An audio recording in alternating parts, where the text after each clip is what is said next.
සුබ දවසක් හැමෝටම. ඉතින් මං ඊයේ දාපු වීඩියෝ එක බලලා මට ගොඩක් දරුවෝ කමෙන්ට් කරලා තිබ්බා. ඉතින් කට්ටිය පොදුවේ තව අහපු දෙයක් තමයි කොහොමද කිසිම පොතක් පතින් අල්ලලවත් නැති පන්තියකට හරියට ගිහිල්ලා නැති කෙනෙක් කොහොම හරි ඕලල් පාස් කරගන්න කියලා. මොකද මං අද කතා කරන්නේ ඒ ළමයා ගැන නෙවෙයි. ඊළඟට තව දෙයක් තමයි මේ විෂයන් ගැන කතා කරොත් සමහර ළමයි ඉන්නවා. ඉතින් ගණිතය වගේ විෂයන් වලට හැකියාව අඩු ළමයි. අපිට ඉඳ ඒ ළමයෙක්ව ඒ පාස් එකටම ගෙනියන්න ගොඩාක් කාලයක් තිස්සේ හදන්න ඕනේ. එහෙම හදලත් ඒකට ගන්න බැරි වෙන්නත් පුළුවන්. හැබැයි ඕනම ළමයෙක් මං කියනවා C පාස් එකකට නම් ගන්න බැරි කමක් නැහැ කියලා. ඉතින් මට මතකයි අපි ඉස්කෝලේ කාලේ ඉස්සත්ෙන් ගිය ඉස්කෝලේකුණත් අපේ පන්ති වලත් ගණිතයට දුර්වල ළමයින්ට චීට්ටලා වෙනම පන්ති දාලා වෙනම ළඟ තියාගෙන කියලා දුන්නා. ඒ ළමයින්ව S පාස් එකවත් නැතුව C පාස් එකේ තියන්න. ඉතින් ඒ විදිහට දැන් ඔයාලට මේ දවස්වල ගොඩක් ප්‍රශ්න ඇති. ඉස්කෝලේ ටීචර්ලගෙන් උදව් ගන්න ප්‍රශ්න ඇති. මොකද මේ ඔන්ලයින් තිබුණේ දේවල් එක්ක ටීචර්ට ළඟට ගිහිල්ලා ටීචර්ගෙන් අහගන්න බැරි ගැටලු ගොඩාක් අලුත් මේ පාරේ ලියන දරුවන්ට එන්නේ නැති. ඉතින් ඒ ගැටලුත් එක්ක දැන් මේ වෙලාවේ කොහොමද ඔයාලා O level පාස් වෙන මට්ටමට යන්නේ කියන එක ගැන තමයි මම අද කතා කරන්නේ.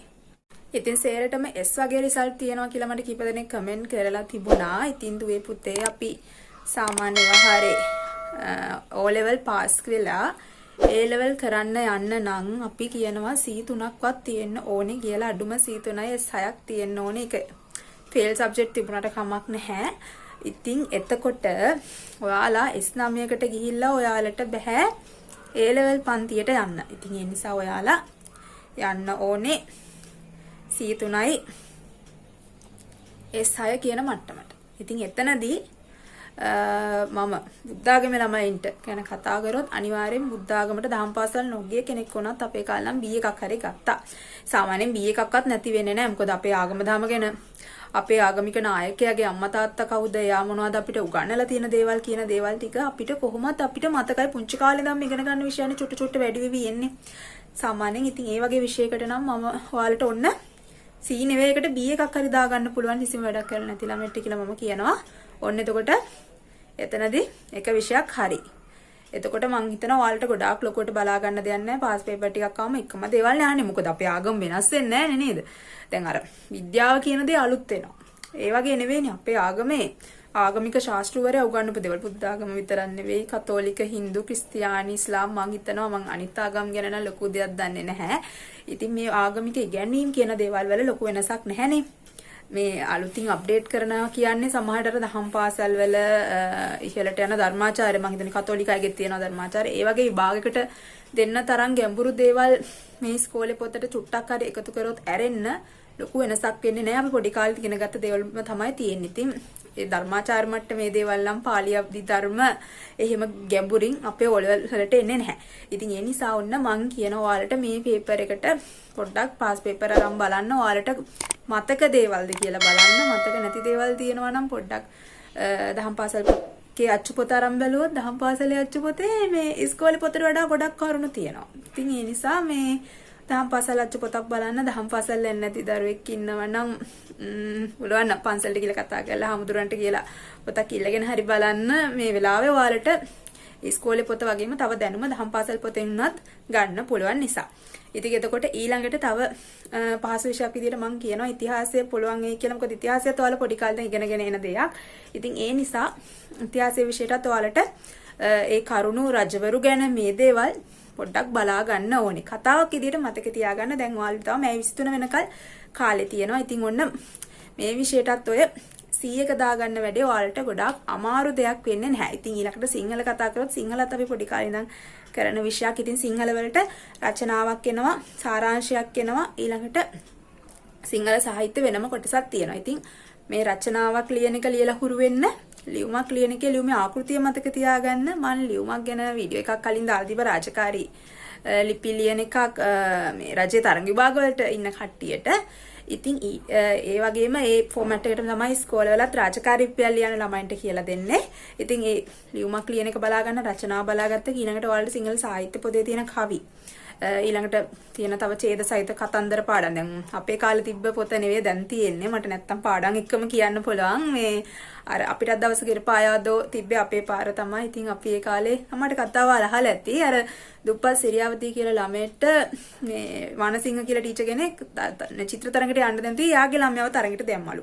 ඉතින් ඒ කාලේ ওই ටීචර්ට බැනලා ලියනවා අදටත් ඇත්තම මතක ඉති පට්ට කේන්ති මට නා.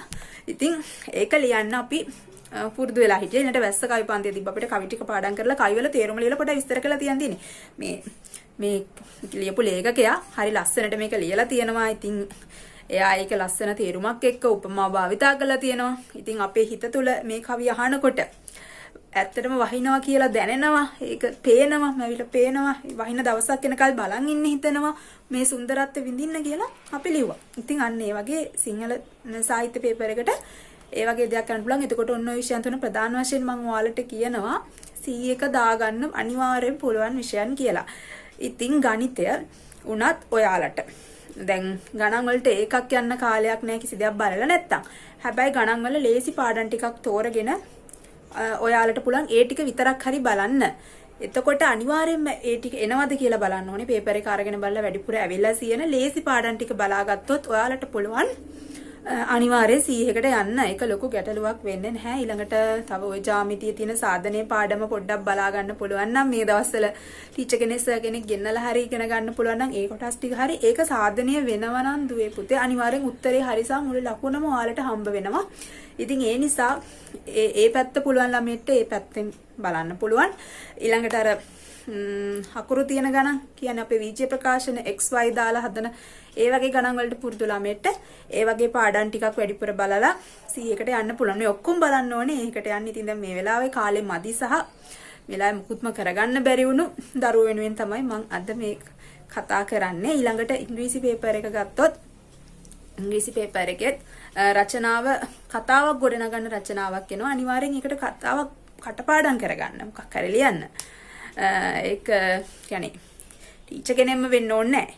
ඉංග්‍රීසි දන්න ඔයාගේ අයියලා අක්කලා ඉන්නවනම් අම්මා තාත්තට ඉංග්‍රීසි හොඳට පුළුවන් නම් කවුරු හරි නැන්දෙක් මාමෙක් ඔයාලා දන්න කියන කවුරු හිතවත් කෙනෙක්ට කියලා පොඩ්ඩක් පාස් පේපර් එකක් බලලා සිද්ධියක් බලලා ඒ සිද්ධියට අදාළව ඔයා කතාව ගොඩනගා ගන්න. ඉතින් මම ඒ කාලේ ගොඩක් මතක තියාගත්ත දෙයක් තමයි ඔය. මම ඒ කාලේ එනි බ්ලැටන්ගේ කතා පොත් කියෙව්වා. ඒක අර අභිරහස් කතා වලට අදාළව තියෙන කරුණු මතක තියන් ඉඳලා මේක හොල්මන් කතාවකට හරි අභිරහස් කතාවකට හරි තමයි අදින්නේ. එතකොට මේ ඒ කතන්දරේ ගොඩනගා ගන්න ලේසි.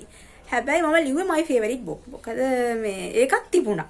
ඉතින් favorite book එකනේ මම අර කියන්නේ. අන්න ඒ නිසා මම my favorite book ලිව්වේ. English paper එක ගැන මම වෙනම වීඩියෝ එකක් ඉස්සරහට කරන්න English එක කොහොමද shape එකේ කොට දාගන්නේ කියලා. මොකද එළියන කාලේ වුණත් මම උනා දැන් තියෙන තරම් ඉංග්‍රීසි දැනුමක් තිබෙන්නේ. හැබැයි shape එකේ කොට දාගැනීමේ හැකියාව තිබුණා. shape එකේ ඉංග්‍රීසි කොට දාන්න හැටි මම ඉස්සරහට වීඩියෝ එකක් අරගෙන එන්නම්. ඊළඟට ඔයාලගේ සෞන්දර්ය විෂය මම හිතනවා හැම ඔයාලට අමාරු නැතුව ඇති කියලා. මොකද සෞන්දර්ය විෂයත් පොඩි කාලේ නම් කරගෙන එන එකනේ. ඉතින් නැටුම් වල වන්නම්බල කවි ඊට පස්සේ ජනගායනා කවි එතකොට සංගීතවලත් මම ඉස්සර යාළුවන්ගේ පොත් එමිලම් බලනවා. ඉතින් රාග තියෙනවා, සින්දු තියෙනවා, කවි තියෙනවා, අසර ප්‍රස්තාර තියෙනවා. ඉතින් ඒ දේවල් ඔයාලට මතක තියාගෙන ලියා ගන්න පුළුවන්. ඉතින් මම හිතනවා C පාස් එක නම් මේ සෞන්දර්ය විෂයට ඔයාලට C පාස් එකට එහාට යන්න පුළුවන් කියලා. ඉතින් විද්‍යාව ඕන ටිකක් අමාරු විෂයක් විදියට සලකනවා. මොකද මමත් ඒ කාලේ ගොඩාක් බයෙන් ලියන්න ගියා. මගේ කලින් වීඩියෝ එක බලපු දරුවෝ දන්නවා මම එදා කොච්චර බයලද ලියන්න ගියේ කියලා. ඉතින් ඉඳ විද්‍යාවේ ඔයාලට පුළුවන් ආවර්තිතාවක කටපාඩම් කරගන්න සින්දුවක් හදාගෙන ඊට පස්සේ ඒ විෂයට තියෙන මේ අනික් කරුණු බලන්න. ඊළඟට ජීවීන් වර්ගීකරණය හා නාමකරණය අපේ වර්ධිව පළවෙනි පාඩම ජීව විද්‍යාවට 10 වසරේ. ඉතින් ඒක නම් මම ඒ කාලේ අර ගැම්මෙන් ගිය කාලේ ආසාවෙන් පාඩම් කරගත්තා. සත්තු වර්ග මොනවද ඒවා අහලා තියෙන මොනවද කියලා වැඩිපුර ටිකක් බලාගන්න. ඇත්තටම මේක ගොඩක් කටපාඩම්ම කරගන්න නෙවෙයි. ඔයා පේපර් එකක් අරගෙන බලලා S2 පියාගෙන කල්පනා කරන්න මේකට උත්තරවත් දන්නවද කියලා. දන්නේ නැත්නම් ආයෙ පොත පෙරලලා බලන්න. බල චුට්ටක් ආයෙ හිතින් හිතන්න. එතකොට ඔයාට මං අර දවසේ අර වෙලාවේ මතක තියාගත්ත දේ නේද කියලා උනත් පේපර් එකට ආවම ඔයාට හිතෙන්න පුළුවන්. අන්න ඒ හින්දා ඊළඟට ප්‍රධාන විෂය. ඇත්තටම මම මේ කිසිම ස්ක්‍රිප්ට් එකක් බලන්නේ නෙවෙයි පුතේ කතා කරන්නේ. විෂය ටික මතක් කරගෙන තමයි මම මේ කතා කරන්නේ ඔයාලත් එක්ක. එතකොට මම කතා කරා බුද්ධ ආගම කතා කරා ඉතිහාසය, සිංහල, විද්‍යාව, ඉංග්‍රීසි, ගණිතය, ඉතිහාසය කතා කරා, සෞන්දර්ය කතා කරා. ඊළඟට තාක්ෂණ විෂය ගැන බැලුවොත් නම් ඉතින් ගොඩක් සබ්ජෙක්ට්ස් තියෙනවා. මම IT කරපු කෙනෙක්. ඉතින් ඒක නම් IT කරන කෙනෙක්ට නම් නම්බරින් සිස්ටම්ස් අහනවා. ඒ ගණන් ටික ඉතින් ගණිතයත් එක්කම අපි ඒ ඉගෙනගෙන එන්නේ. ඊට වඩා ටිකක් ඉහළ ටික කොටසක් IT වල තියෙනවා සහ මේ කම්පියුටර් පාවිච්චි කරපු Word Excel වලින් වැඩ කරන්නේ කොහොමද? ඊට පස්සේ network topologies ගැන ඒ දේවල් තියරි ටිකක් මුල් දවස්වල වැඩිපුර තිබ්බ IT වල ලියනවා ඉවරයක් නැහැ කාලේ. ඒ ටික ටිකක් බලා ගන්න ඕනේ. ඉතින් IT සබ්ජෙක්ට් එක නම් වෙනම කතා කරන්න ඕනේ. ඊළඟට ව්‍යාපාර අගිනුම් කරන අධ්‍යයනය ගැනත් මම වෙනම වීඩියෝ එකක් අරගෙන එනවා. ඉතින් ඒකේ 100 ගන්න නෙවෙයි ඒකට යන්නම අපිට කතා කරන්න පුළුවන් ව්‍යාපාර අගිනුම් කරන අධ්‍යයන විෂය. එතකොට භූගෝලයයි පුරවැසි අධ්‍යාපනයයි ඒ කොටසේ තියෙන දරුවෝ ඉන්නවා. ඉතින් භූගෝලයේ පුරවැසි අධ්‍යාපනය ගැන නම් ඇත්තටම මට ලොකු අයිඩියා එකක් නැහැ. මොකද අපිට මේ විෂයන් ආවේ 10 වසරේදී අපිට සමාජ අධ්‍යයන ඉතිහාසයේත් අන්තිමට ඉගෙන ගත්ත සෙට් එක තමයි අපි. ඒ හින්දා මට මේ සබ්ජෙක්ට් එක ගැන ලොකු අවබෝධයක් නැහැ. හැබැයි මම හිතනවා සමාජ අධ්‍යයන විෂයට තිබ්බ සමහර විෂය කොටස් මේකේ ආවරණය වෙලා තියෙන ඇති කියලා. ඉතින් එන විෂයෙන් විෂය ඉස්සරහට වීඩියෝ එකක් අරගෙන එන්න. අදට මම ගිහලා එන්නම්. ඔයාලා හැමෝටම සුබ දවසක්.